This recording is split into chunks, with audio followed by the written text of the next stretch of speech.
Graça e paz a todos. Maravilha podermos cultuar a Deus, render a Deus o nosso culto, nossa adoração, o nosso louvor. Sempre uma responsabilidade e uma alegria poder estar aqui para falar e para trazer o recado de Deus para as nossas vidas. Enquanto eu saí de casa hoje, Deus ministrou no meu coração um cântico também que a gente cantava há algum tempo atrás, que diz assim: eis aqui a minha vida, usa-me, Senhor. Usa-me, Senhor, da maneira que te agrada. Eu quero ser usado da maneira que te agrada, a qualquer hora e em qualquer lugar. E eis aqui a minha vida. Faço dessa a minha oração nessa noite. E peço a Deus que fale aos nossos corações, fale ao meu coração, ao coração de cada um dos irmãos que aqui estão, cada um dos irmãos que estão ouvindo ou acompanhando essa transmissão através das redes sociais. Que Deus use a minha vida, que Deus controle o nosso coração. Falando de família, estamos no mês de família e eu tenho esse material desde 2003 na minha biblioteca em casa, esperando uma oportunidade de trazer para os irmãos, compartilhar com os irmãos esse estudo ou essa pregação que falou muito ao meu coração. Estamos falando de família, estamos falando orando por família, intercedendo por família, mês da família. Mas eu quero hoje pedir aos irmãos que estão em casa, aos irmãos que já são casados, que olhe agora para o seu cônjuge. Não diga nada, apenas olhe. Ao final, se você quiser compartilhar, ao final você vai dizer alguma coisa, mas agora apenas olhe. O seu cônjuge, o seu companheiro que está do seu lado, a sua esposa que está do seu lado, vivendo com você. Olhe apenas para ele, para ela. E ao final, você certamente terá coisas maravilhosas para compartilhar com ela. Quero que os irmãos abram a sua Bíblia no livro de Lucas, Evangelho de Lucas, um versículo apenas, capítulo 23, verso 34. A minha versão é corrigida fiel, Almeida, corrigida fiel, e ela diz assim: Lucas, capítulo 23, versículo 34. Por que nós vamos num versículo tão significativo para nossas vidas? 23, verso 34. Jesus estava no alto do monte crucificado. Ele reuniu as suas forças e dizia: Pai, perdoa-lhes, porque não sabem o que fazem. E repartindo as suas vestes, lançaram sortes. Vamos orar. Pai Celestial, que maravilha poder, ó Deus, se sentir a presença do Teu Espírito, o toque suave do Teu Espírito em nossas vidas, e poder, ó Deus, estar nesse momento falando das suas grandezas, dos recados que o Senhor tem para cada um de nós. Que ao final o Senhor possa tocar os corações e fazer as mudanças necessárias, pois o Senhor não quer que nenhum se perca e que todos venham a se salvar. O Senhor veio buscar e salvar todos que haviam perdido, o seu povo andava desgarrado como ovelha que não tem pastor. Por isso, Senhor, nos colocamos nas suas mãos, pedimos a sua graça para que o Senhor fale aos nossos corações. Essa é a nossa oração, no nome santo do Senhor Jesus Cristo. Quero falar com os irmãos de perdão. Um grande desafio. Eu quero mais precisamente dizer assim que perdão é um mútuo desafio na vida a dois. Ele é um desafio para o marido, um desafio para a esposa. É um mútuo desafio.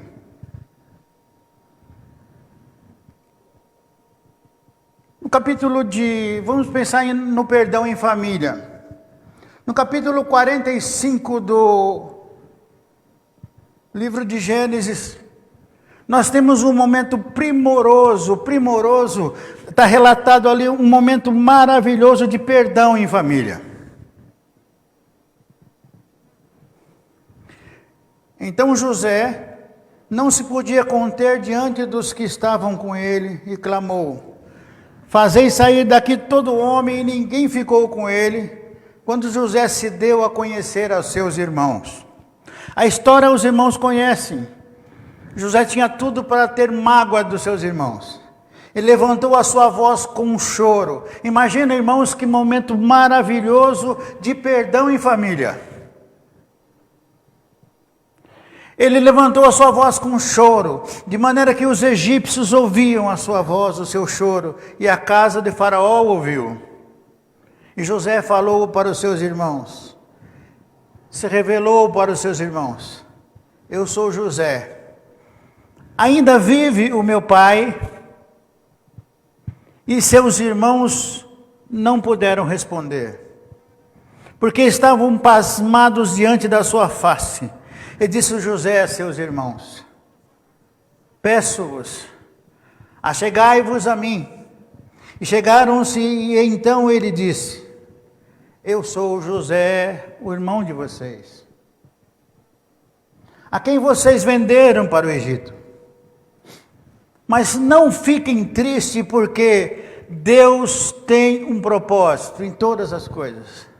Não se entristeçais, nem vos pese aos vossos olhos por haveres me vendido para cá. Porque foi para a conservação da vida que Deus me enviou adiante de vós. Porque já houve 2 anos de fome no meio da terra.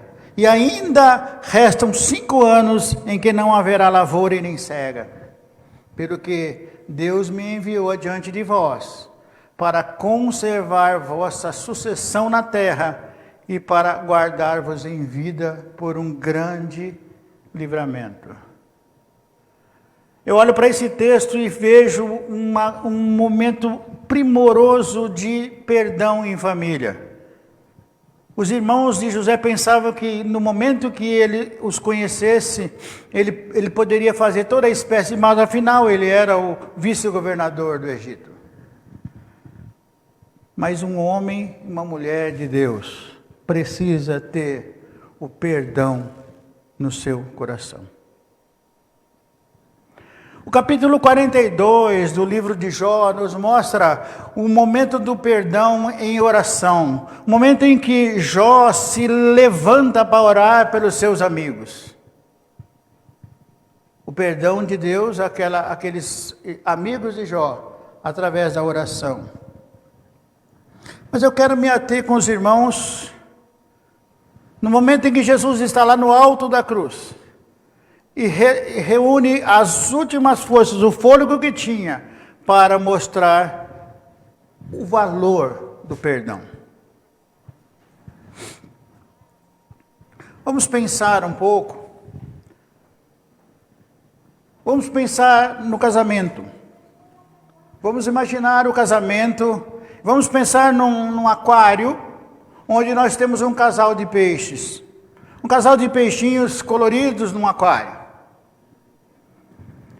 Deve haver entre esse casal de peixes, ou há um casal, há no meio nesse relacionamento, mesmo que instintivamente, um pacto de manter a água. Pois sem água, eles não vão conseguir sobreviver. A liberdade dentro do aquário, ela é limitada. Pode nadar daqui para ali, dali para aqui, livremente. Pode até dar umas cabeçadinhas lá no vidro. Porém, em hipótese alguma, eles devem agir de forma a rachar o vidro. O primeiro dos dois, que rachar o vidro por uma atitude intempestiva, compromete não só a vida do outro, porque a fuga da água vai provocar a morte de ambos e, consequentemente, do lar. Não sei se os irmãos estão acompanhando, se está dando para entender. Vamos pensar. No casamento, na vida a dois, existem realidades tão vitais para os cônjuges quanto a água do aquário. Quem é casado, não importa o tempo, conhece algumas realidades que são fundamentais, que são óbvias. Sem amor, sem fidelidade, sem ternura, sem diálogo, sem respeito, sem justiça, sem confiança, não há possibilidade de vida. Significa que a água do aquário está escapando lentamente. E o resultado é fácil de prever. No casamento, assim como no aquário, se desfruta de uma liberdade limitada. Você é livre, até onde não compromete a vida do seu cônjuge e a vida do seu lar. Você pode ir e vir, até errar, mas no momento em que seu erro for tão intenso, a ponto de rachar as realidades, tal qual o vidro do aquário, as consequências vão ser desastrosas. Nessa pregação de hoje, nós vamos pensar muito nos pontos que nós vamos trabalhar, porque torna-se um verdadeiro desafio. O perdão é a única realidade capaz de reconstruir aquilo que algumas atitudes destruiu. Primeiro ponto que nós vamos pensar é na violência nas relações conjugais. Depois nós vamos pensar no exemplo de Jesus, naquele momento extremo, que Jesus está lá no alto da cruz, olha para os seus algozes e diz: Pai, perdoa. E nós vamos pensar no perdão de Jesus como a maior referência da nossa relação conjugal. O autor da Carta aos Hebreus manda a gente olhar para Jesus, o autor e consumador da fé. Jesus é o nosso exemplo maior. Jesus nos mostra, nós estamos estudando na EBD, a grandiosidade do relacionamento de Jesus com a sua igreja, com cada um de nós. Jesus não vem para simplesmente chamar a atenção ou exortar, repreender. Quando Jesus repreende, ele repreende porque, não pela própria repreensão, ele está repreendendo porque ama. E em amando, ele quer ver você se regenerar. Ele quer ver você entender o seu propósito. A repreensão, ela não vem sozinha, ela vem seguida de conselhos. Ela vem seguida de atitudes. Ela vem seguida de amor. E o que o Senhor quer é que a gente entenda que Ele veio para nos salvar, conquistou na cruz, com preço do seu sangue, a minha e a sua salvação. E eu preciso entender. Vamos pensar no perdão de Jesus, a maior referência para a nossa relação conjugal. No primeiro ponto, as violências nas relações conjugais. Não existe relações humanas em nenhum lugar sem que hora ou outra, dia ou outro, no maior ou no menor grau, tenha lá uma pitada de violência. Nós vamos pensar em violência no contexto do casamento, na violência física. Pensa, irmãos, que aquelas mãos que afagaram, os braços que abraçaram com ternura, se tornam agora verdadeiras armas, e a mão que acariciou um dia, agora fecha para agredir. Talvez eu esteja falando para muitas casas, muitos casamentos, muitos irmãos que estão conectados e que estão vivendo situação parecida com essa. Mas não para aí. A violência sexual, uma das faces mais cruéis da violência conjugal, ela se revela na cama. A cama que deveria ser um altar de encontro dos corpos, celebrando o amor que os uniu, se transforma agora num instrumento de tortura física e emocional. E a violência verbal, palavras que ferem, palavras que machucam, verdadeiras setas com endereço certo.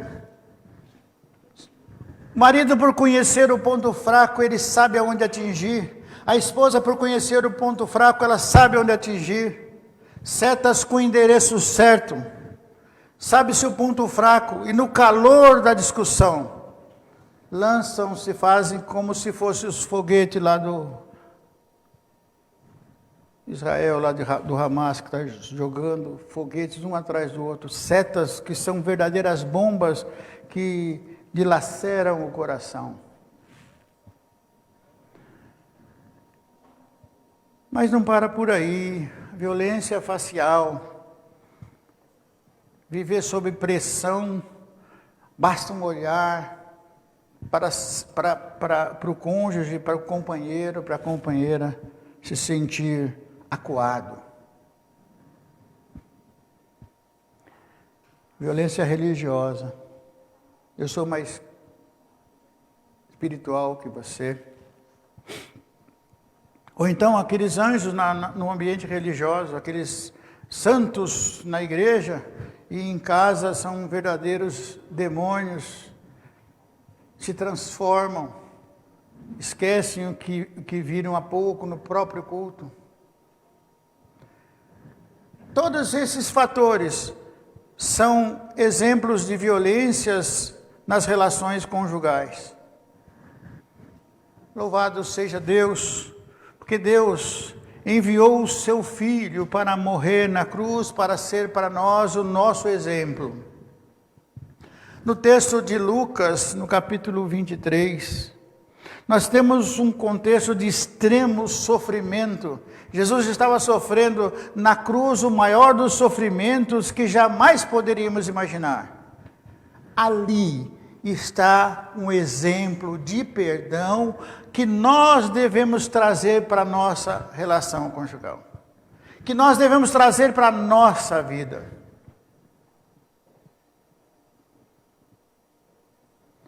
O Cordeiro Santo de Deus, é nele que nós temos que buscar força, aprender o caminho, vencer as violências, transformar o nosso coração, deixar o Espírito Santo, que é consolador, agir em nós e através de nós. principalmente no ambiente de casa. Jesus experimentou todas as formas de violências. E o perdão era a contraforça da violência que era exercida contra ele. O perdão de Jesus ficou evidenciado na Via Crucis enquanto ele caminhava, da Via Crucis ao paraíso. Na caminhada até o Gólgota, com a cruz nos ombros, cada passo reflete a traição de Judas. Cada passo reflete a negação de Pedro. Cada passo reflete o abandono dos discípulos. Cada passo reflete a injustiça dos fariseus. Cada passo reflete a agressividade da multidão. Mas do alto do monte, preso na cruz, ele reúne forças e dá um último golpe de perdão em toda aquela violência. Pai, perdoa eles. Eles não sabem o que fazem. A violência verbal, a violência facial, de um dos ladrões que estavam lá do lado, se transforma na confissão do outro e em promessa de entrada no paraíso.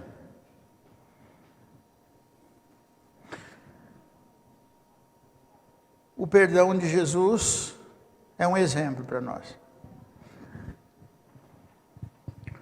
O perdão de Jesus é a nossa maior referência para a nossa relação conjugal. Reproduzir em nossa relação marido e mulher o perdão de Jesus vai nos levar a 3 situações que eu vou compartilhar com os irmãos.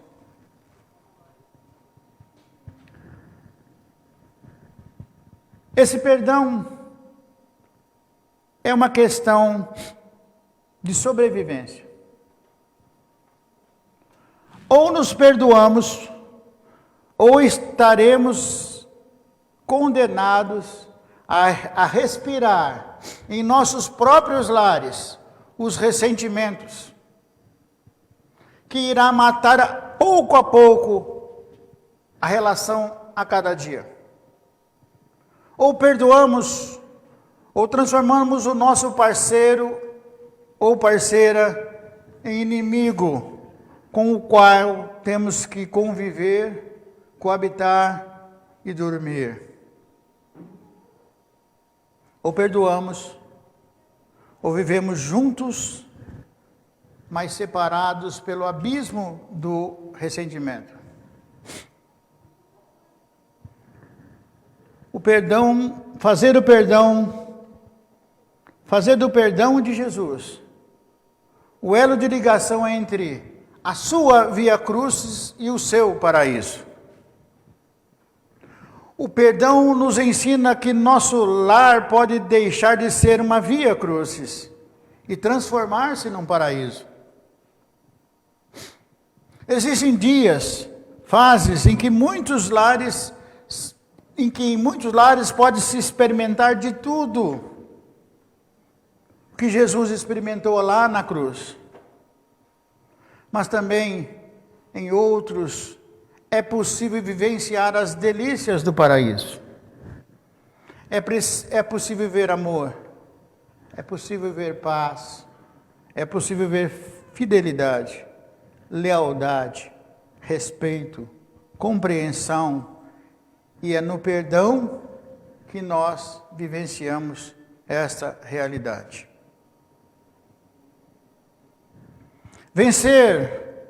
Ao vencer toda a violência como um cordeiro que perdoa, Jesus nos ensina. Muitas vezes, a lógica das nossas relações conjugais estão equivocadas. Quantos de nós já passamos pela seguinte situação? Pedir perdão, ou isso passou pelo nosso coração, ou a gente agia dessa maneira. Pedir perdão, perdão enfraquece a minha autoridade. Perdão enfraquece a nossa imagem. Pelo contrário, irmãos. Pelo contrário, para você que está nos assistindo. Aparentemente, a humildade faz você se sentir mais pequeno. Mas o Senhor Jesus diz na sua palavra, quem quiser ser o maior, tem que ser o melhor. Quem quiser ser servido, tem que servir a todos. Pelo contrário, o perdão nos fortalece. A mágoa, o ressentimento e o ódio, esses sim, minam, roubam a nossa paz e nos transformam de tal maneira a ponto de odiarmos a quem nós deveríamos amar. Quantas vezes você já pensou ou já assistiu, já tomou conhecimento de pessoas que tomam a iniciativa de quebrar copo, quebrar espelho, quebrar coisas dentro de casa? As coisas quebradas não são o mais importante, porque elas são repostas em seguida. Mas o trauma, a cicatriz, que fica em função dessa atitude sua, precisa ser consertada com o perdão do alto céus.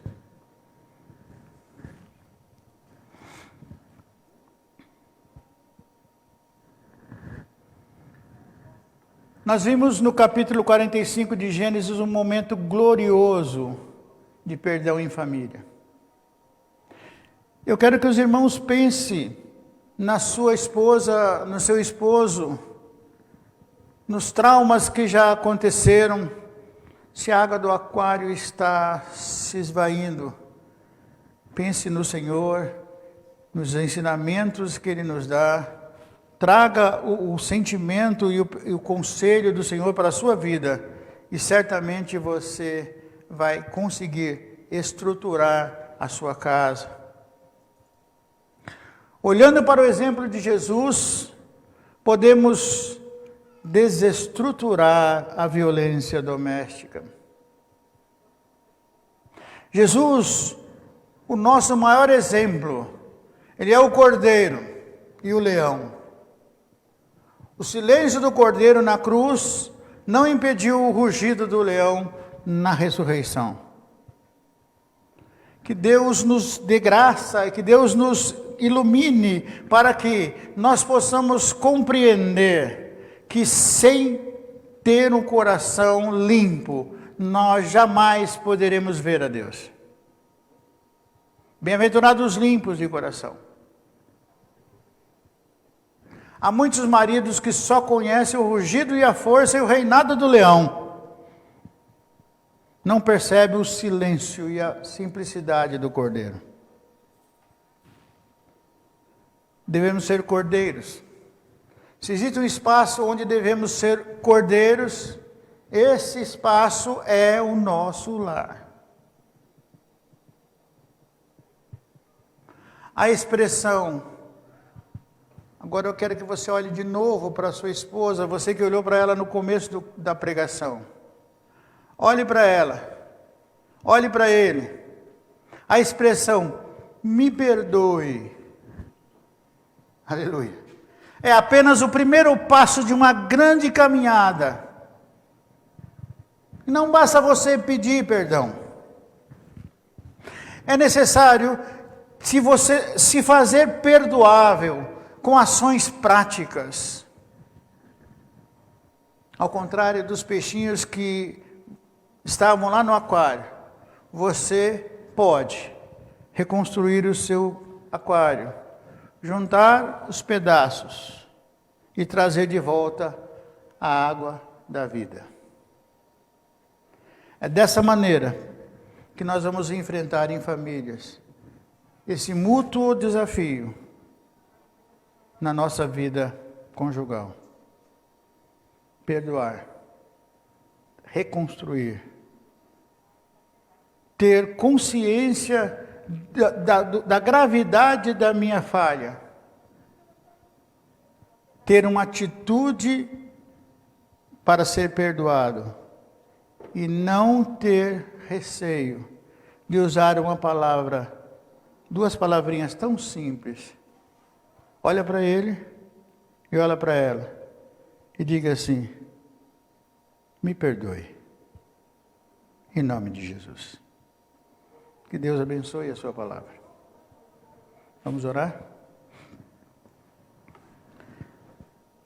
Aleluia, Jesus. Eu não posso, mas o Senhor pode. Eu não vejo, mas o Senhor vê. Senhor, visita esses lares, visita esses corações. A palavra é o Senhor quem nos dá. O Senhor nos deu um exemplo glorioso ali na cruz. Temos outros exemplos maravilhosos na sua palavra. Mas olhando para o Senhor naquele momento, nós vemos, ó Deus, a grandiosidade da atitude que é reconhecer e entender que muitas vezes nós precisamos ir além da nossa emoção pessoal, ir além do nosso interesse e do nosso ego, e pensar que somos falhos, frágeis e que precisamos do Senhor. Dá-nos, ó Deus, sabedoria, para que nós possamos ver, ó Deus, a sua graça se manifestar na nossa vida, e que nós possamos aprender a perdoar, cuidar, zelar, evitar que as rachaduras deixem a água da vida do nosso aquário se espalhar, e nós venhamos a perecer. Estamos diante do Senhor da vida. A sua palavra é água viva que nos dá restauração. Por isso, ó Deus, enche-nos, dá-nos a sua graça, usa-nos para a honra e glória do seu nome. E fale certamente aos corações. Que os irmãos, ó Deus, que estiveram ouvindo essa pregação, possa compartilhar a graça do Senhor no agir de cada um agora, para que eles possam encontrar e refletir e fazer do seu lar uma bênção conforme o Senhor assim deseja. Em nome do Senhor Jesus. Amém?